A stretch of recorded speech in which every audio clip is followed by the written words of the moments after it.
Ricky Gervais, Merchant, and Carl Pilkington have been meeting regularly for a series of pointless conversations. This is one of them. Testing. Is that all right? Hello and welcome to the Ricky Gervais Show with me, Ricky Gervais, Stephen Merchant. Hello. And the little round-headed buffoon that is Carl Pilkington. All right.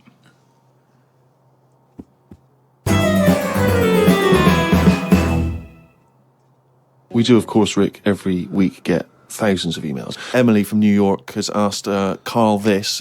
Carl, if you were on a sinking ship or you were in a burning building and you were with myself and Ricky, but you could only save one of us, I don't know why that's the case, but you can only save one of us, who would you save? Would it be Ricky or would it be me? I think it's a two-man dinghy. Right, okay. Possibly. And we're trapped, and he knows that if he stays there to get both our legs out from under this thing... the girder. Yeah, he dies. So he's got room, he's got time to save one. It's obviously me. It's hard to say, isn't it, at this point? What, because Steve's in the room, you mean? Well, no, just because we don't know what the situation is. Okay, well, let's say we're on a sinking ship, all right? So you're going to have to rescue one of us, drag us into the dinghy. It's going under. You know, in 30 seconds... Okay, this ship's going to go under and drag you down and you're going to die, right? And our legs are trapped and you've got enough time to untangle one set of legs. Whose legs do you untangle? Now, just because my legs are long does not necessarily mean it's more complicated. No, it's exactly the same amount of time. Just have to make a choice. A terrible choice that Steve would not, hate you for. Well, no, listen. He won't be around for long. He's going to drown in 30 seconds. Forget him. Bear in mind this, Carl. You are going to be stuck in a dinghy with Ricky Gervais, and who knows how long that's going to take. Think of all the head squeezing that's going to be going on, the comments, the wind. And do you honestly think that he's going to, if there's any provisions, that he's going to split them evenly with you? I mean, he's going to have drunk all the water, and there's only going to be about half an hour in. The food's going to be gone. Look at his gut. Look how much, of the food he's going to have to eat, the baked beans that you've got on board. Whereas me, you know how generous I am. I'm always sort of helping you out. Oh, there we go, Carl. I think he's put the nail in his own coffin there. You know how generous I am, Carl. Let's talk about that, Carl. Come on, think about that one. Yeah, I mean, have you forgot about that, Steve? What? The time when we went for a coffee and we had to have a bit of a heated debate about the 50p change. Yeah, you owed me 50p, and you decided you didn't want to give it to me because it was only 50p. And my point was, it's not a question of 50p, it's the fact that it's not your decision to decide not to give it to me. If I want to be generous, that's my decision. But you can't go, oh, it's only 50p, Steve. It's my decision who But you just given him a free keg of beer. Yeah. But that did not come to you, and you didn't pay for the free keg of beer. It was a promotional thing that was sent to you. It's the same thing as the way I gave Suzanne my leaving present from my last job. A lot of people may not be aware of this if they haven't heard us talking about it before. Yes, but you had a gift from your work as you were leaving after however many years of service, which you then gave straight to your girlfriend without telling her that it had been received from people at work. Doesn't matter. She wanted a camera. It's the same thing as you. You wanted that lager that I got for free. It hasn't cost you anything. It doesn't matter where I got it from. So you now decide, because you've given me a free lager, that you can now say, oh, actually, I'm not, in the future, I'll just take your money, Steve, on a whim. Well, listen, stop arguing like this. You're rocking the dinghy. Carl, have some of my cheese. Imagine if he would ever say that. Can you imagine him ever offering you any of his cheese? Are you going to save, Carl, mate? I don't want to say. Well, think about it and... I might do a sort of a for and against or something, and then so the conclusion is... Okay, all right. Well, I've been waiting for this for a week. It's a regular feature now. When we read from Carl's diary. Carl decided to keep a diary. He's gone through with it. I can see it there. It's massive. It's a huge desk diary that he has to carry around with him. And the pages are getting full up. You're really keeping to this. Yeah. Right, this is extracts from Carl's diary. Did podcast and went for an Italian with Ricky and Steve. Italian place is good. We've been there a few times. I always have the same thing, spaghetti. Can't remember what everyone else had. Last time we went there, Steve had little octopuses with pasta. You could see that they were octopuses. They hadn't been cut up or anything. My rule is that I only eat stuff that looks nice when it's alive. A cow, a chicken, some fish. An octopus is an odd-looking thing alive. Even worse when it's dead and limp. It looks like it just shouldn't have been sat in the spaghetti. Yeah, I agree with that. Ricky drew another picture of my head. We've given a few of them away as prizes, but he draws so many of them that they won't be worth as much anymore. Everyone will eventually have one. Like those pictures of a boy crying that caused houses to burn down in the 1980s. What does that mean? What are you talking about? It's just some kid. My auntie Nora had one, and it was just like a kid with like a blue jumper on, and it's like a painting, not a photo. Yeah, exactly, yeah. And he's just crying. Like a chocolate box, really awful, sort of sugary. And what happened is they found out that a load of houses were being set on fire or burst into flames, whatever. And the weird thing was, oh, it's bollocks. every house that burnt down had that photo. Yeah, because every house had that picture in the fucking 70s and 80s. Idiot. It's like, we're linking it to sinks. Every house that's ever burnt down had a sink. You're talking shit again. Carry on. Wednesday. Saw a homeless bloke. I'm surprised that no companies have thought about sponsoring the homeless. Something like a clothing company. Give them some clothes that have an advert on the back. Everyone's a winner. Good idea. Not bad, is it? Got on the tube to Camden. Read in a free newspaper that hedgehogs could be gone by 2025. I think I've seen more dead hedgehogs than alive ones anyway, so I don't think I'll miss them. Went round to Ricky's house and had a game of pool. It should have been nice and relaxing, but Jane gave me some cake, and Ricky said I can't play pool if my hands are all sticky from cake. It was the sugar. And it wasn't that either. After he'd finished it, they weren't just sticky. He was licking his fingers, sucking his fingers off, and then was going to pick up pool cues and touch things. And I was thinking, go and wash your hands after licking your hands. You're not a cat. This turned into an argument when I said I didn't want to wash my hands. Why didn't he? Disgusting. He goes for a piss all the time without washing his hands and then squeezes my head. I know I'd prefer to have lemon cake crumbs on my head than knob juice. Was going to do a crossword, but I'm tired and have learnt enough today. What have you learned? Well, the stuff about hedgehogs and that. Oh, God. Was on my way to my mates and I got on a train. Got close to a station but realised I needed a wee. Was about to go in a cubicle when a blind man with a dog who was bumbling his way through the walkway came around. I said, "Are you after the toilet?" He said, "Yeah." I said, "It's on your right." I shouldn't have let him go first as he took ages and it would be my stop soon. The dog waited outside the cubicle. I was going to stroke it, but then I remembered someone telling me that you shouldn't. Don't know Why that not? is. Because something to do with the owner should be the only one who sort of deals with that dog, and you shouldn't. Well, you shouldn't stroke it because you'll cover it in fucking lemon cake. No, but just because, you know, if you stroke it and that, it might like me and want to go off with me, and he'll come out and be lost and stuff. Yeah. A few people have sent this in, including Paul, the party animal Parker. For some reason, we've just assumed he's in school. I don't think there's any actual proof of that. But do you think? I reckon he left in June, and he's doing sort of bits and pieces, but he's still not a party animal. Do you think he can hold down a job? Is he just partying so hard that He can hold down a job. He often arrives late. Sure. And the boss, who's in an overall, go, "Parker, you're late again." He goes, "Yeah." Talks to the hand. Yeah. I think that he's the sort of guy that he'll just happily say, "Listen, I survive on 4 hours sleep. Yeah. Sometimes I go to work, I've not slept at all." But I think he comes in with his headphones blaring, right, on a skateboard, and the bloke goes up to him, the old bloke, right, the old fuddy-duddy bloke, goes, You stupid idiot, you can't work there. He goes, "Chill out, man," and in 2 minutes, he's got him dancing. Oh, I know what he's like. Yeah, he is just like, he just can't resist it because he's just a fun guy. Yeah. Anyway, Paul and a few other people have sent in this piece of information they've discovered from one of the more respected news networks. The headline is this: female kidney turns lumberjack onto housework. Right. Now, a Croatian lumberjack apparently has claimed that he started enjoying housework and knitting after he was given a female kidney. He claims he's going to sue his local health authority because he says he's become a laughingstock. He used to enjoy heavy drinking sessions and things. The kidney transplant saved his life, but they never warned me about the side effects. I've developed a strange passion for female jobs, like ironing, sewing, washing dishes, sorting clothes in wardrobes, and even knitting. Well, if he likes it, what's the problem? It's nonsense. It's nonsense. Hold on, though. What makes me laugh is he's become a laughingstock. So what do you do when you become a laughingstock? Tell the newspapers. Well, yeah. Tell the newspapers about it, because then that'd keep it completely under wraps. Then. But it's the sort of medical nonsense that Carl would normally come out with. Absolutely. You take on the personality of the person who gave you their blood. Exactly. It's like those old horror stories, you get given a murderer's hand. Yeah. You go around killing. But there can be certain medical things that would change the way you think and would change you as a person. Say like how they can do face transplants now. Yeah. Right?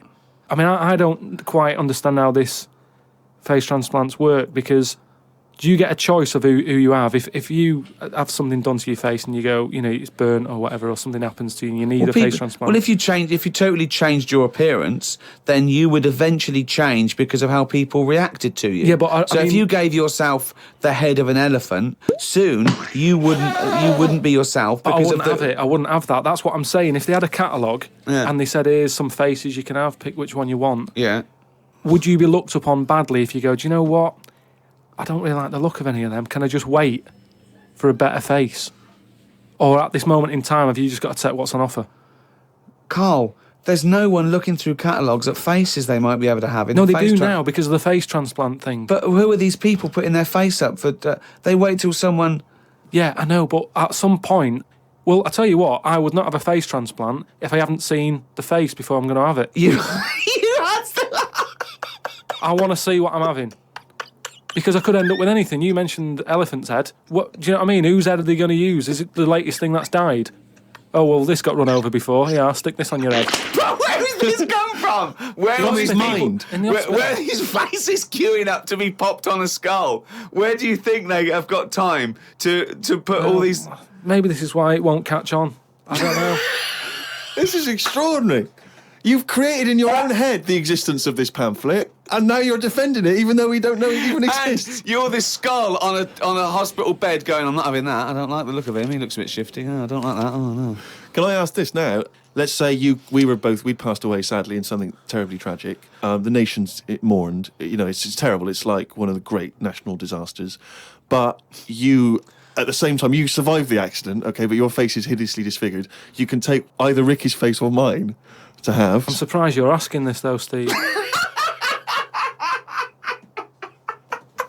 I mean, it's just, it doesn't seem like any of them is like a great option. Oh, thanks. And this is what I'm saying about the catalogue. If those two were on offer, I might go, do you know what? Pop in again tomorrow. Bring in another booklet.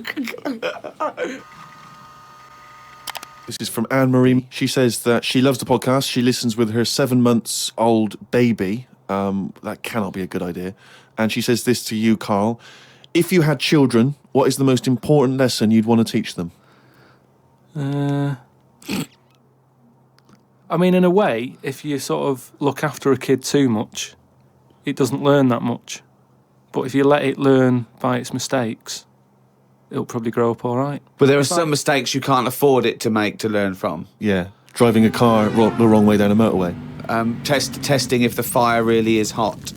No, but say like the time... Does broken glass really taste horrible? These are lessons you don't want it to learn from mistakes. Yeah, you can tell them that. Yeah, but what I mean is, there's certain things that I just think there was a kid who grew up in our avenue, right, on the estate, who, when it was born, right, we kind of thought it's got no chance, this kid, because its man was a bit of a rumman. A rumman? Where's that? No, just like, she liked going out and having a fag and like having a drink, and she's never at home. It's the one who had the horse in the house. Sure. Right? Which I don't want to go over. Sure. It's old news. It's out there, isn't it, if you want to find out about the horse in the house. But she had a kid, and everyone was pretty surprised when they saw it, because it was a good-looking kid. Yeah. She was surprised because, like, the man wasn't that good-looking, the dad was a bit rough.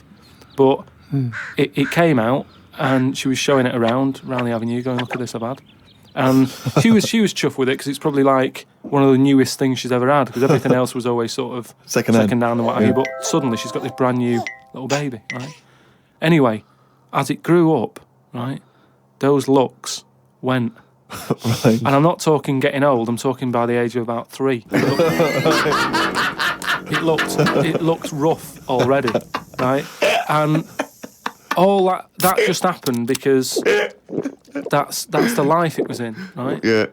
So like it had like a patchy head. Its hair. It what? It had a patchy head. A patchy head. It's just sort of sort He of wasn't. It wasn't a North stressful. American Indian. What do you mean? Patchy hair. Just his hair was patchy. He used to chase sort of cars and stuff. It's God, sorry. What do you mean? That's what he did for his. Sorry, did she let it get raised by wolves? No, but all I'm saying is that at the end of the day, what is it that makes a person? Do you know what I mean? Now, I don't know what state he's in now, but maybe he learned all his mistakes by the age of 4. I'm guessing he's not chasing cars now, but at least he's done it. I'm guessing he is. Yeah. Do you know what I mean? At least you can go, yeah, I've been there, done that, and you don't go back to it. And you can get away with doing dafter things when you're a kid, can't you? I nearly killed a man once, right? Okay, right. Did That you? time when I was in Wales and I was having a walk with my dad on the cliffs and that, I just picked up a big rock, right? Chucked it off the edge, and as I chucked it off the edge, I noticed a fella was walking down below. Jeez. And I missed his head by like inches. Now, I've never chucked a rock off a bridge or like off a cliff or anything. And it only took one man to almost lose his life for you to learn that lesson. Yeah, but that's how you learn your lessons, Yeah. isn't it? See, a lot of people would have said that maybe your dad should have said, "Hey, Carl, what are you doing?" No, but he didn't know I was doing it. I didn't say I'm going to chuck this off here. I just picked it up and chucked it. And like, as I let go of it, I noticed a fella was down there. You live and you learn. That's a little mantra. Right? All right. You live Okay. and you learn. So the woman who's had the kid, sort of look after it, feed it, make sure it's got shoes and that, but let it roam about. That's great. There's the advice for you, Anne-Marie. I love that. Good luck. Just let your 7-month-old baby roam about. Carl, a lot of people are absolutely fascinated to find out how you met Suzanne, your girlfriend of how long? Ages. Yeah. And they can't comprehend how, well, I suppose that there's any woman out there. Well, there's someone Who for would- everyone, isn't there? Yeah. That's always my thing. And it's reassuring, I think. You know, we've chatted about the face transplants and that. You know, there's a face for everyone. It's philosophy, isn't it? Yeah.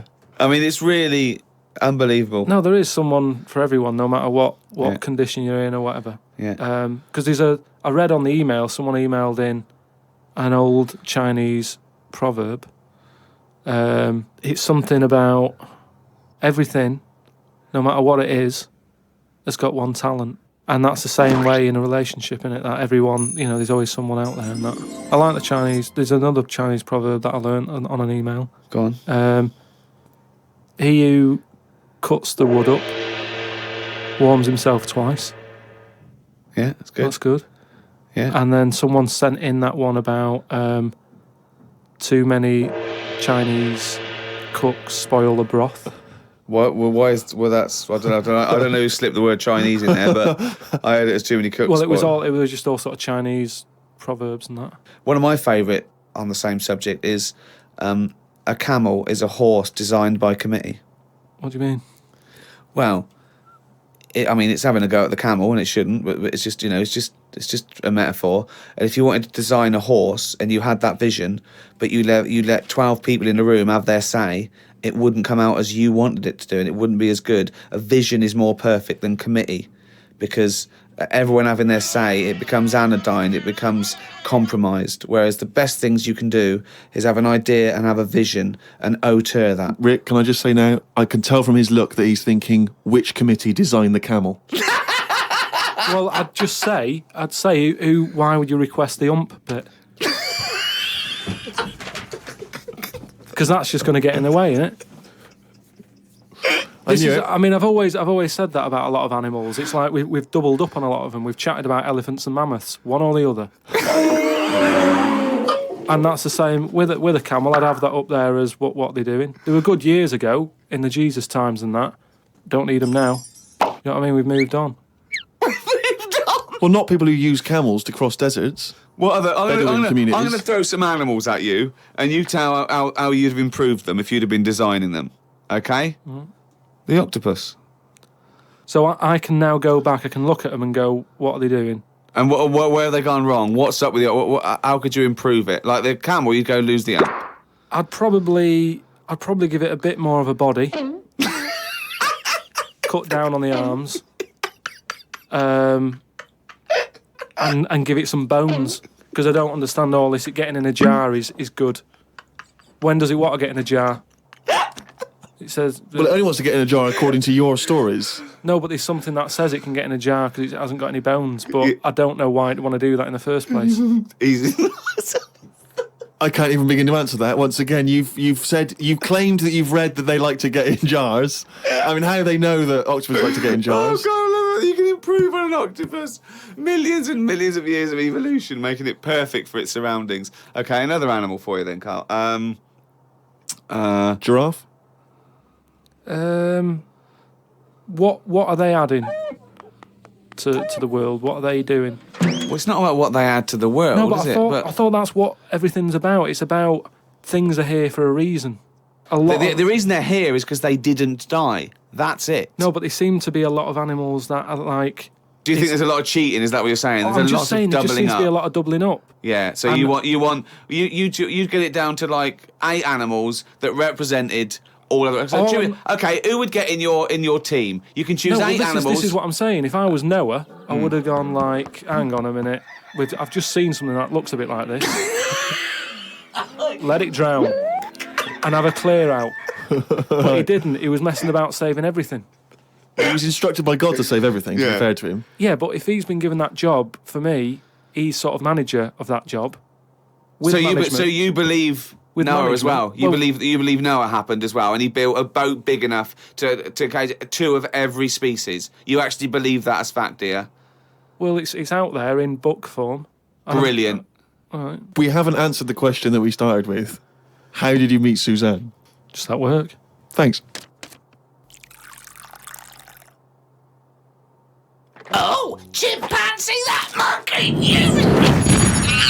There was this airline, and it's having a lot of problems, and a lot of Pilots too tall? Yeah, the cabin was so tiny. Only bananas were allowed in the cockpit for fuel. Anyway, there was a lot of strikes going on, right? Sure. Because I don't know what it was about. It was over money or whatever. Yes. And Well, get something that doesn't need money. but But what else could you pay something in, Well, Rick? I mean, peanuts. everyone was- okay, peanuts or fruit, yeah. so anyway, the boss of the airline, he had like one pilot who he could trust, right? And that was his son. Right. But the problem is with a lot of these planes, you need 2 pilots. Of course you do. And he's like, if only I had 2 sons, but he didn't. There's no point harping on about it. Right? Sure. He runs an airline. He runs an airline, yeah. But how many pilots are there? Because there must be loads. No, there's loads, but the problem is a lot of them are going on strike. Ah. And each week you can see that we're struggling here. But how can they just close it down? No Anyway, way, you can't do that, no, Rick. I can't- Of course you can't. It's costing do him a that. It's just- fortune if he closes it down. Yeah, but what one plane's not going to make a difference in an airline, is it? No, it's all the It's all planes. the planes, mate. So the son, he's flying the planes and that. He's getting worried for his dad because of his business. It's falling Sure. apart. He's like, anyway, listen, Well, one plane won't make any difference. don't worry about it. We've found someone who you can work with. He said he's staying over near the sort of quarantine area where all the animals are kept Oh, and yeah, stuff. right, okay. They won't be looking in there. They won't bother. No. So he's like, all right. But there's no animal that could be a co-pilot, that's why. I'll see you. He'll meet up with you in the cockpit. I'm like, He'll be out in the cockpit, yeah, sure. So anyway, he gets in there, he meets them. At first, a little bit of a shock who he's going to be working with, but Why? he's thinking, as long as I can keep my dad's business alive, I can Not with keep a one job. plane. Everyone's happy. Then one day, what happens is a little bit of a problem. Oh, dear. Well, what happened is one woman who was on the plane got a bit peckish, right? Right. And said to the air hostess woman, said, "I'm a little bit peckish. Have you got any sort of nibbles and that?" She went, "No, I got a sandwich." She said, "I don't really want a sandwich. You want something, like the usual stuff that planes give out, just like a bag of nuts or something." bag of What, nuts, are they not giving those out yet? So no, they don't give it for some reason. She was like, "Look, we've stopped giving out the nuts. We can get you a That's sandwich." strange, And the woman's yeah. like, "I don't want a sandwich. I just want some nuts." Do you Yeah, know what I mean? yeah, A sandwich is quite a big meal and what have you. I just want some nibbles, some nuts. Well, that's not available. So I Done. End of story. get- So she said, "Well, you're saying there aren't any nuts." She said, "But earlier I saw you put a tray outside the cockpit, right? It had a sandwich on it, 2 Cokes and 2 bags of nuts." She said, "So you're saying there aren't any, but the pilot's getting Well, them." aren't they now? That was the last 2 packets. Done. No. So Let's go home. Well, I'll go and have a word with the pilot myself because you only put them out there a few minutes ago. He can't have eaten You them yet. can't. I want You say some. you I'm cannot going go- over. no. I know this is it. This Yeah. is. She was saying you cannot go over. She's going. No. Listen, Yeah. I'm going to go over because I feel like you I'm being can't. lied to. No, you can't. So she goes. Starts, No, and, there's and no the way. pilot can Well, they hear all can't this get in anyway. chat about the nuts and what have you, and he's thinking, "What's going on out there?" Yeah. He opens the door. right? Yeah. She gets a glance in. The monkey sat there with headphones. Fucking bollocks.